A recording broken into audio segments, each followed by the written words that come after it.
이 시간 하나님께서 우리에게 주신 말씀은 사무엘상 16장 13절 말씀입니다.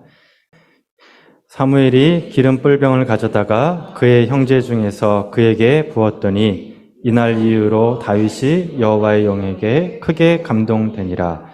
사무엘이 떠나서 라만으로 가니라. 아멘.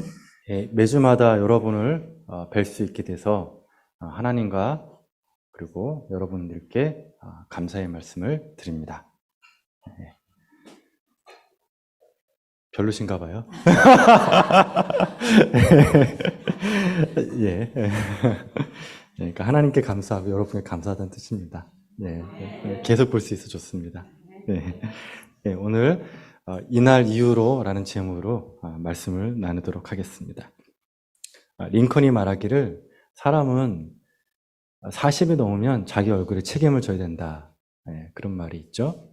왜 그런 거냐면 아기가 태어났어요. 그러면 그 아기의 반은 누굽니까? 아빠.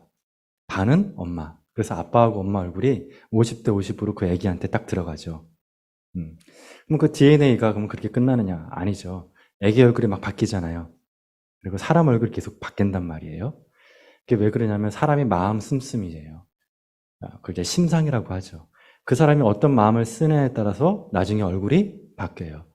그러니까 태어났을 때 내 얼굴은 부모님이 준 거니까 어쩔 수 없지만 40이 됐을 때 그 사람의 흔적이 얼굴에 나타난다. 그죠? 그럼 그 누구 책임이죠? 그러니까 그거는 본인이 40년 동안 어떤 마음을 썼느냐. 그게 얼굴에 흔적으로 남는다. 그러니까 본인이 책임져야 된다는 겁니다. 본인의 얼굴에. 그래서 심상이 관상이다. 라는 뜻입니다. 심상이 관상이다. 하나님은 사무엘에게 말씀해 주셨어요. 너는 내가 너를 베들레헴 사람 이새에게 보내리니 이는 내가 그의 아들 중에 한 왕을 보았느니라. 그러니까 이새의 아들 중에서 내가 왕을 보았다. 그러니까 하나님이 본 거예요. 보았다는 거예요. 사무엘이 이제 이새를 초대해서 그 자식들을 봅니다. 보자마자 딱 했던 말이 있습니다. 첫 번째 아들 엘리압을 딱 보자마자 했던 말이 기뻐합니다. 그러면서 여호와의 기름 부으실 자가 과연 주님 앞에 있도다 그랬어요. 주님 앞에 있도다. 그런데 그때 하나님이 사무엘에게 뭐라고 하셨냐면 아니다. 그러면서 그의 용모와 키를 보지 말라. 사람은 외모를 보거니와 나 여호와는 뭘 보죠? 중심을 보느니라. 우리는 사람을 보잖아요. 겉모습을 보잖아요. 근데 주님은 뭘 본다고요? 중심을 본단 말이죠. 이렇게 해서 7명의 아들이 다 지나갑니다. 그때마다 주님이 아니다, 아니다, 아니다 그래요. 아니다. 근데 맨 마지막에 다윗이 딱 오자마자 뭐라 그러죠? 이가 그다. 일어나 기름을 부어라 그래요. 이 사람이다 라고 얘기를 해줍니다. 그러니까 성령께서 사무엘을 통해 말씀해 준 겁니다. 이 사람이다 라고. 그럼 도대체 하나님은 다윗의 어떤 것을 보셨기에, 어떤 중심을 보셨기에 하나님이 그가 왕이다라고 얘기하셨을까라는 겁니다. 두 가지가 있습니다. 첫 번째는 하나님이 보신 다윗의 중심이 뭐냐? 첫 번째입니다. 그것은 다윗의 깨진 마음을 보셨습니다. 그런데 하나님이 전부인 깨진 마음입니다. 자, 어떤 마음이라고요? 근데 어떤 깨진 마음이라고요? 하나님이 전부인 깨진 마음이에요. 그러니까 외우시면 좋습니다. 하나님이 전부인 깨진 마음, 그걸 보신 거예요. 저는 이제 다윗에 관련된 요때 기름 부음 받았을 때 다윗에 관련된 이야기를 보면은 의구심이 듭니다. 왜냐하면 왜 다윗은 이렇게 어려움을 겪었을까? 어렸을 때부터. 그 첫 번째가 이겁니다. 사무엘이 이새한테 너희 아들들 데리고 와라. 그랬더니 누구만 뺍니까? 다윗만 빼죠. 그럼 다윗은 애가 아들입니까? 아닙니까? 아들이죠. 그럼 여러분은 첫째가 좋으세요? 막내가 좋으세요? 자, 그러면 여러분 아들만 지금 8명이에요. 그럼 첫째 아들이 이쁘겠어요? 막내 아들이 이쁘겠어요? 막내 아들이 당연히 마지막에 낳은 자식이 이게 눈에 넣어도 아플 자식이 아니란 말이에요. 그런데 아들 데리고 오라 그랬더니 다윗은 열애 안 데리고 왔어요. 자, 두 번째. 여러분, 그러면 가정에서 힘들고 어려운 일은 누구 시킵니까? 형들이 시키잖아요. 그쵸? 그러면 여러분, 그 목동 있잖아요. 예? 목자일은 힘들고 어려운 일입니까? 편한 일입니까? 힘들고 어려운 일이에요. 뭐 지금이야 이제 집안에서 이렇게 크게 건물 지어놓고 양 키우고 그러는데 이때만 해도 풀을 따라 양을 치지 않았습니까? 그러니까 밤낮 잠을 못 자요. 아주 위험해요. 죽을 수 있는 거란 말이에요. 근데 그 양치는 일을 누구 시켰습니까? 막내. 네. 근데 이때 다윗의 나이가 몇 살이었냐면 성경학자들 얘기하는 15살 정도 됐다 그랬어요. 15살이면 몇 학년입니까? 중2예요, 중2. 네. 중2한테 죽을 수 있는 그 험한 일을 시킨 거예요. 자, 또 어떤 일이 있었죠? 전쟁터에도 보내요, 아빠가. 왜냐면 이제 형 셋이 블레셋 쳐들어왔을 때 형 셋을 보내요, 전쟁터에. 근데 형들한테 보내고 나서 이제 밥을 줘야 되잖아요. 음식을 줘야 되는데 누굴 시키냐면은 다윗을 시켜요. 4명의 형이 있었거든요. 전쟁터에 나가지 않은 4명의 형들이 있는데 그 4명의 형들은 열애. 그리고 막내 다윗을 시켜요.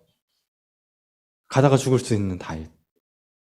이거 세 가지를 봤을 때 축복의 자리에 다윗이 없어요. 빠졌어요. 아들 데리고 왔더니 빠진 거예요. 두 번째, 정말 힘들고 어려운 그 목자 일을 다윗을 시켜요. 그리고 전쟁터에 밥 주러 보낼 때 다윗을 보내요. 이게 좀 이상하지 않습니까?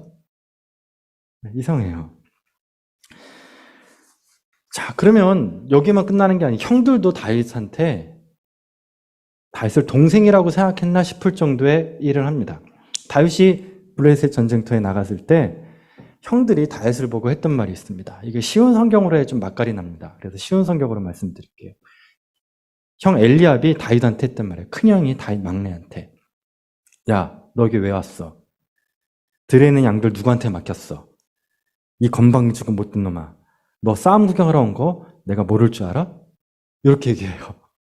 아니, 자신한테 목숨 걸고 음식을 갖다 준 그 막내 다윗한테 이렇게 몰아세우는 얘기를 했다. 왠지 이거는 형제들 사이에서 벌어질 만한 대화는 아니라는 겁니다. 아빠도 그랬고 형제들도 그랬다면 이런 근거들을 종합해 봤을 때 다윗은 좀 이상했습니다. 그래서 일부 성경학자들을 얘기하기로는 다윗은 누구였냐? 기업 물을 자의 자식이었을 수 있다라는 주장을 합니다. 저는 이 해석이 참 마음이 와닿아요. 기업 물을 자의 자식이었다. 이게 무슨 말이냐? 신명기 말씀에 보면 기업 물을 자라고 있어요.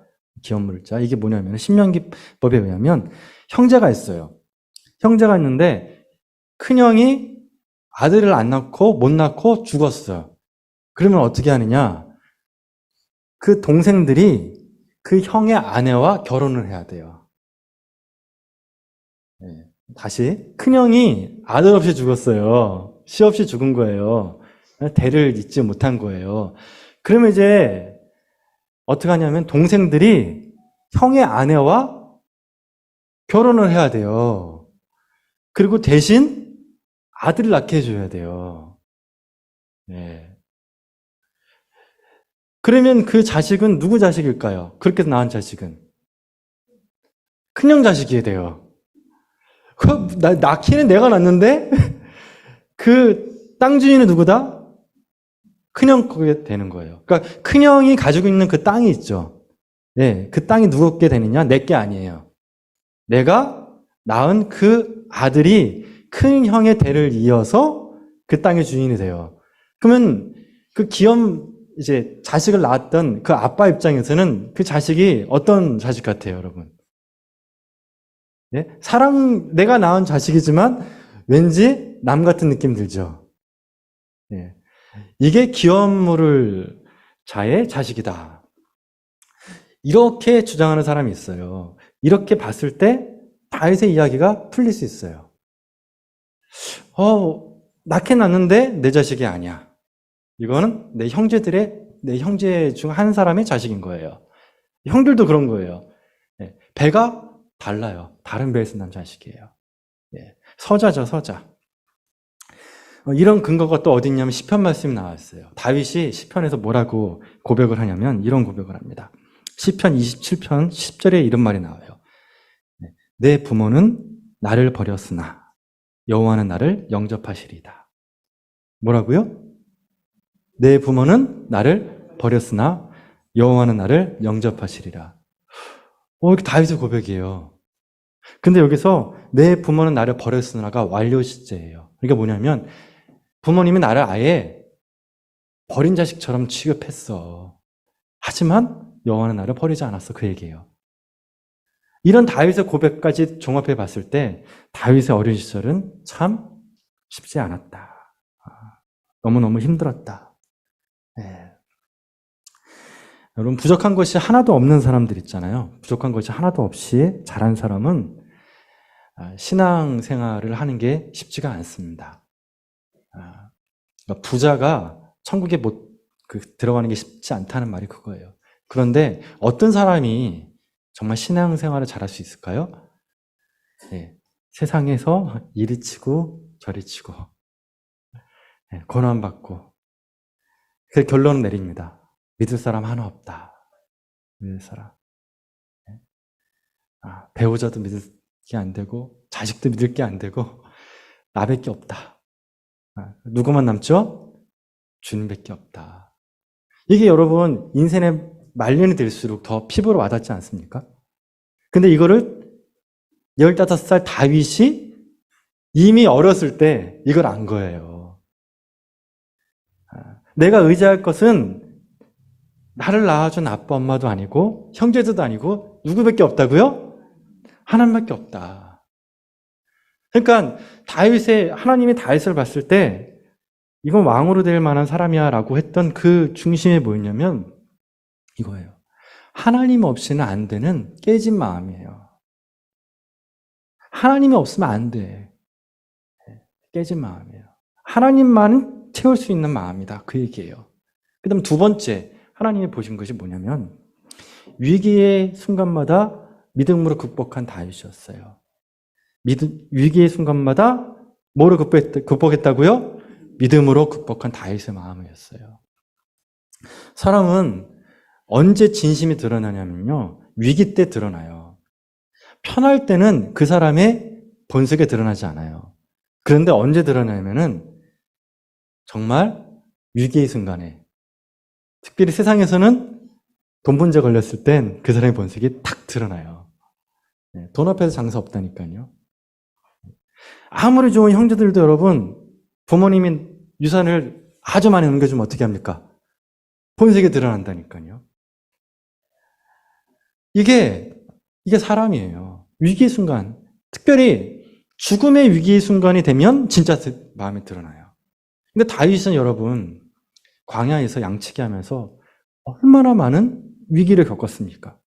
수없이 많은 위기를 겪었을 때 다윗이 믿은 것이 있는데 그것이 바로 하나님이라는 거예요. 이 훈련을 하루 이틀 한 게 아니다.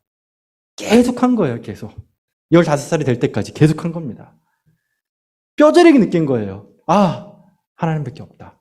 근데 여러분, 이 하나님밖에 없다라는 이 말이 관념적인 게 아니에요. 믿음의 말이 있는 게 아니에요. 뭐가 있죠? 믿음은 말이 있는 것이 아니라 능력이 있는 거죠. 그 능력이 있다는 게 뭐냐면 삶으로 소화시킨 믿음이에요. 삶으로 소화시킨 믿음. 내가 위기 순간에서 믿음으로 극복한 것이 있다면 그건 진짜 믿음이에요. 다시요. 여러분의 삶에서 어떤 위기를 경험했잖아요. 근데 그걸 믿음으로 내가 극복해냈다. 그것만 진짜 믿음이에요. 믿으십니까? 이 진짜라니까요. 말은 청산유수야. 말은 잘해. 근데 위기의 순간에 꼼수를 피는 사람이 있어요. 그러면 그 믿음은 진짜입니까? 아닙니까? 가짜 믿음이라니까요. 그 능력이 없어요, 그런 믿음은.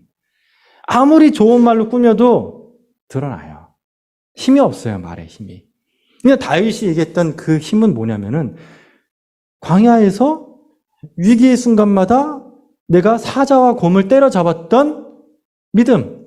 정말 내가 믿음을 했더니 진짜 내가 때려잡았다 그 얘기예요. 그래서 사람들한테 얘기한 거예요. 여호와께서 나를 사자의 발톱과 곰의 발톱에서 건져내셨다는 거예요. 그렇죠? 그러면서 뭐라고 얘기하면은 이게 과거죠. 여호와께서 나를 사자의 발톱과 곰의 발톱에 나를 건져내셨다.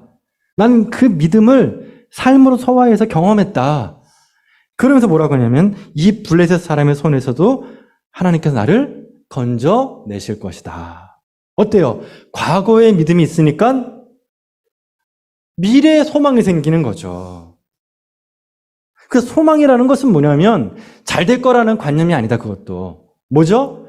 과거의 믿음이 전제됐을 때 미래의 소망이 생기는 거예요. 이게 참 소망이 되는 거예요. 그게 하나님이 보신 다윗의 중심이었다. 다윗은 부모님을 믿을 수도 없었고 형제들을 믿을 수도 없었어요. 축복의 자리에 자기도 빼버리고 위험하고 힘든 건 다 자기 하래. 네? 위험하고 힘든 건 다 자기 하래, 아빠가. 네. 그리고 형들도 나를 서자 취급해요. 믿을 건 주님밖에 없는 거예요. 근데 그거를 광야의 위기의 순간마다 믿음으로 살았더니 승리를 얻었다. 그 얘기 하나님이 그래서 그 마음속에 소망이 있는 거죠. 믿음의 소망. 그 중심을 하나님이 보신 겁니다. 자, 그러면 이제 우리는 마음이 그릇이라는 결론을 맺게 됩니다. 아, 마음은 그릇이다. 자, 여기에 이 컵에 보면 뭐가 담겨 있습니까? 물이죠. 그러면 이 컵을 우리는 뭐라고 부릅니까? 물컵이 있습니다. 그런데 이 컵에다가 제가 물을 다 마시고, 부러우시죠? 물을 제가 다 마시고 여기다가 제가 연필을 넣으면 이 컵은 어떤 컵이 됩니까? 이름이 바뀌어요. 연필통이 돼요. 그렇죠? 자, 그러면 제가 여기다가 얘는 다육이를 심으면 참 이쁘겠다. 그래서 여기다가 다육이를 딱 심었습니다. 그럼 얘는 이름이 뭐로 바뀌죠? 화분이 되죠. 근데 제가 이 컵이 다 썼네. 안 되겠다. 여기다가 쓰레기를 넣자. 그러면 여기가 쓰레기를 집어넣으면 뭐가 돼요? 쓰레기통이 돼요. 컵은 그대로인데 여기다 뭐를 집어넣느냐에 따라서 얘 이름이 바뀌는 거예요. 여러분,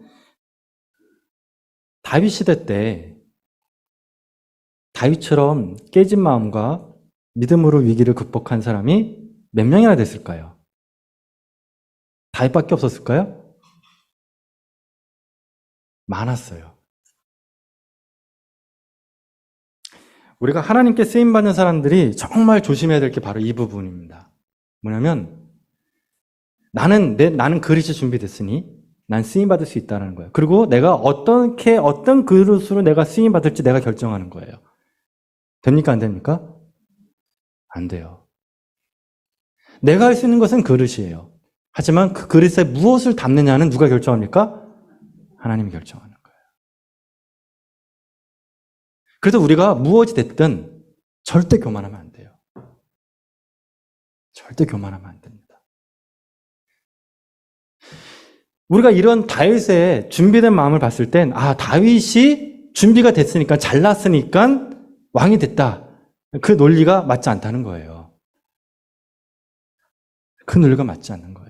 하나님이 그를 쓰시겠다고 하면 그렇게 되는 거예요. 그러니까 어떤 것을 담느냐, 그 주권은 하나님께 있다. 주권은. 제가 이 얘기를 고민하다가 그냥 하게 됩니다. 뭐냐면 유한교회에 얼마나 많은 목회자가 지원을 했습니까? 그러면 제가 역시 내가 잘났구나. 이렇게 되면 여러분 어떻게 됩니까? 저는 번개 맞아요. 하나님한테. 그러면 안 돼요. 하나님이 저를 유한교회에 보내신 이유는 하나님이 그냥 보내신 거예요. 제가 잘나서 이런 게 절대 아닙니다. 혹시라도 이 동영상을 보고 계시는 여기 지원했던 목사님들 계신다면 절대 좌절하지 않으시기를 정말 축원드립니다. 여러분들은 저보다 더 훌륭하신 분입니다. 더 좋으신 분이시고 더 준비된 분이세요. 단지 제가 이 자리에 설 수 있는 건 그냥 주님이 저 먼저 하라고 보내신 겁니다. 이건 저에 대한 고백이지만 여러분도 그런 고백이 되었으면 좋겠습니다. 여러분, 쓰임받는 기쁨이 어떤 건지는 나이 먹으면 더 알게 됩니다. 하나님께 쓰임받는 건 정말 기쁜 일이고 은혜입니다. 내가 잘났기 때문에 쓰임받는 것이 아니에요. 왜 쓰임받는다고요? 하나님이 쓰시겠다고 쓰임받는 거예요. 우린 거기에 모두 다 아멘 해야 될 것입니다. 자, 이런 다윗에게 하나님께서 사무엘에게 시켜서 기름을 부으라고 합니다. 그런데 여기서 우리가 오늘 말씀의 핵심이 여기 있습니다. 자, 오늘 본문 말씀 한번 띄워주시겠습니까? 오늘 본문 말씀에서 아주 핵심적인 단어가 하나 나오는데 이게 보면 기름을 부었더니 그랬죠. 부었더니 여호와의 영, 성령이 다윗에게 임했죠. 그렇죠? 그런데 그 앞에 있는 단어가 참 중요한 단어입니다. 뭐죠? 이날 이후로라는 단어가 나오죠. 근데 이 말씀이 정말 엄청난 말씀이에요. 그러니까 다윗이 뭘 받았습니까? 성령을 받은 거죠. 그런데 이날 이후로 라는 말이 핵심이다. 왜냐하면 원래 이 본문 말씀에 히브리 원전을 보면 거기에 단어가 더 들어가야 돼요. 뭐냐면 계속해서라는 단어가 있어요. 그러니까 원래는 그 단어를 넣는 게 더 나아요. 그래서 개역 개정판은 그냥 이날 이후로만 되어 있는데 여러분 쉬운 성경이나 공동 번역을 보면 그날 이후로 계속해서 줄곧이라는 단어가 나와요. 예. 근데 그게 더 이 성령 충만의 의미를 더 확실하게 해줘요. 뭐냐면은 다윗이 성령을 받았는데 그 성령 충만함이 어떻냐면은 그날 이후로 성령께서 다윗에게 계속해서 어떻게 했다고요? 임했다는 거예요. 요 말이 왜 중요하냐면 여러분 사울과 비교해보면 이게 확 드러납니다. 사울은 성령을 받았을까요? 안 받았을까요? 받았습니다. 그 기록이 성경에 보면 구약에 보면 3군데가 나오는데 2군데만 소개시켜 줄게요. 첫 번째 사무엘이 사울에게 기름을 딱 붓습니다. 그러자 저쪽에 있던 선지자 그룹이 있었어요. 예언자 그룹. 예언자 그룹이 막 예언을 하면서 그 그룹들이 지나가고 있었습니다. 근데 사울이 기름을 받자 여호와의 영이 그에게 임해요. 그래서 그 선지자 그룹 가운데 들어가요. 사울이. 그리고 같이 예언을 하는 장면이 나와요. 자, 사울이 성령을 받았습니까? 안 받았습니까? 받았어요. 예언을 했어요. 자, 그러면 하나님이 사울에게 뭘 주셨냐면은 영권을 주신 거예요. 그래서 이 일이 있고 나서 사람들이 사울한테 별명을 하나 지어줘요. 속담을 하나 만들어줍니다. 이게 뭐냐면은 사울도 선지자 중에 있느냐 그래요. 네. 이게 다른 말로 하면 쉬운 말로 하면 사울도 선지자 중에 한 사람이냐라는 속담이에요. 뭐죠? 영적인 권위를 얻은 거예요, 사울이. 뭐로? 성령 충만함으로. 그러니까 하나님이 허락하신 거예요. 영권 주신 거예요. 자, 두 번째예요. 자, 두 번째 성령이 임하시는데 암몬 사람들이 쳐들어옵니다. 길르앗 야베스로 쳐들어옵니다. 위협을 합니다. 이 얘기를 사울이 들어요. 딱 듣자마자 갑자기 하나님의 영이 여호와의 영이 사울에게 임합니다. 그러면서 자기가 부렸던 그 소를 조각을 내요. 그리고 그 조각을 이스라엘 모든 지파한테 다 뿌리면서 얘기합니다. 너희가 이 전쟁에 참여하지 않으면 이 조각같이 되리라 그래요. 그래서 군인들을 모으죠. 그리고 암몬 족속을 물리칩니다. 뭘 주시냐면은 아까 했던 것은 영권을 주신 거죠. 두 번째는 왕권을 주신 거예요. 왕권을. 그러니까 영권과 왕권을 하나님의 영을 통해 사울에게 주신 거예요. 근데 놀라운 사실은 뭐냐면 그 뒤로 한 군데 빼놓고는 사울이 여호와의 영에 감동된 기록이 없어요. 오히려 악령이 그에게 임해요. 자, 그럼 이게 무슨 말일까요, 여러분? 이게. 여기서 우리가 발견할 수 있는 건 성령 충만함의 다양성인데, 성령 충만함이 아주 핵심적인 거니까 여러분 잘 기억하십시오.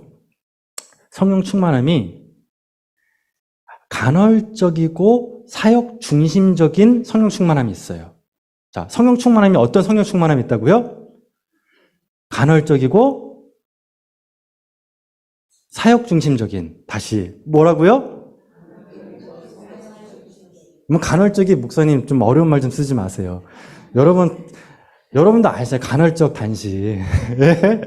하루에 한 끼 먹는 거 있잖아요. 또는 두 끼 먹는 거. 예? 그 간헐적이에요. 그렇죠? 그럼 간헐적인 말의 반대말은 뭡니까? 지속적인 거죠. 그러니까 간헐적인. 그러니까 성령 충만함이 간헐적이다. 그리고 뭐 중심이라고요? 사역 중심. 그게 사사기에 임했던 여호와의 영이에요. 뭐냐면 이스라엘에 어떤 위기가 있어요.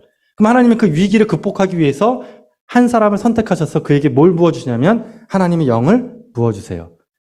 무엇하기 위해서? 그 이스라엘 백성을 구원하기 위해서. 그리고 그에게 능력을 주시는 거예요. 그래서 그 사사는 능력을 받고 이스라엘 백성들을 외적으로부터 구원해내죠. 자, 뭐 중심이라고요? 사역 중심이에요. 그러면 그 사사가 그 뒤로 꾸준하게 지속적으로 성령 충만을 받았을까요? 아니라는 거예요. 이해됐습니까? 자, 그런데 다윗에게 임했던 성령님의 특징이 있다는 거죠. 자, 다윗에게 임했던 성령님의 특징이 뭐냐면 뭐라고요? 그날 이후로 계속해서, 그러니까 간헐적인 말의 반대말이 뭐라고요? 지속적으로. 그러니까 다윗에게 임했던 성령님은 어떤 성령님이라고요? 지속적으로 임하신 성령님이다, 그 얘기예요. 지속적으로 임했던 성령님이다. 그러니까 지속적으로 임했던, 지속적이며 관계적인 성령님이었어요. 자, 지속적이면서 무슨 중심이었다고요? 관계적인 거. 여기서 관계라는 건 뭐냐면 하나님과의 관계예요. 사울의 부족한 부분은 뭐냐면 내가 하나님부터 능력은 받았어요. 근데 하나님을 깊이 알지는 못했어요. 하나님과의 영적인 교제는 부족했어요. 쓰임은 받았다고요.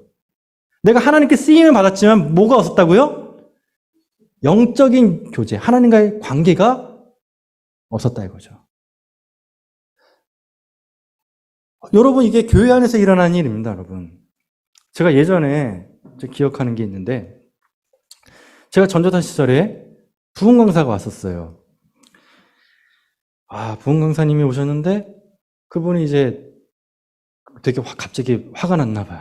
그랬더니 담임 목사님과 교육자들을 불러가지고 교회 밖으로 저희를 데리고 나갔어요. 그래서 이거 왜 그러시냐고 그랬더니 부흥 강사 아주 화가 정말 이빨이 난 거예요. 그래서 그 왜 그러시냐고 그랬더니 강사님이 그러는 거예요. 내가 차를 가지고 왔는데 어떻게 교회 입구에다가 주차 파킹 존을 만들어 놓지 않고 나를 저쪽 떨어진 곳에 주차하게 만들었냐. 이거는 강사에 대한 예가, 그러니까 주님의 종에 대한 예의가 아니다. 그러면서 담임 목사님한테도 막 얘기하고 우리한테도 그렇게 얘기를 하는데, 여러분, 제가 그날 저녁에 은혜 받았을까 안 받았을까요?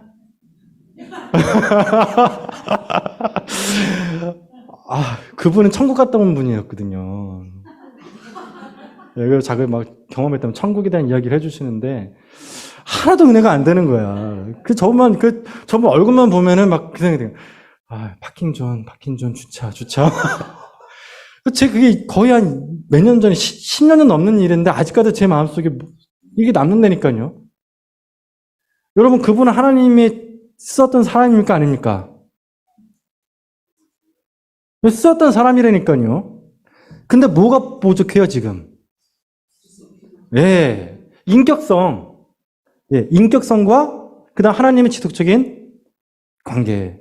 아마 이게 있었다면 좀 달라지지 않겠는가. 이게 좀 별개라는 거예요, 여러분. 이렇게 하나님께 쓰임 받는 것과 그 사람의 도덕성과 인격성과 그 다음에 영성이 같을 수는 없다. 그러니까 하나님께 쓰임 받으면서도 하나님께 버림받을 수도 있다 그 얘기예요. 그러니까 성령 충만이 간헐적으로 나타날 수 있다. 그 얘기입니다. 그럼 여러분은 어떤 성령 충만을 받고 싶습니까? 간헐적입니까? 지속적인 겁니까?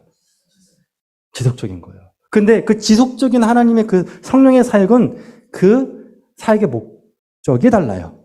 뭐냐면 지속적인 성령님의 역사는 뭐냐면 하나님과의 깊은 영적인 교제예요. 깊은 영적인 교제예요.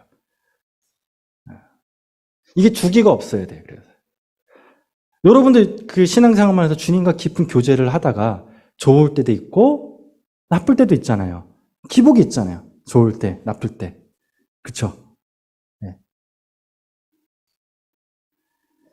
이게 어떤 영이다? 지속적으로 하시면 성령님의 사역이다.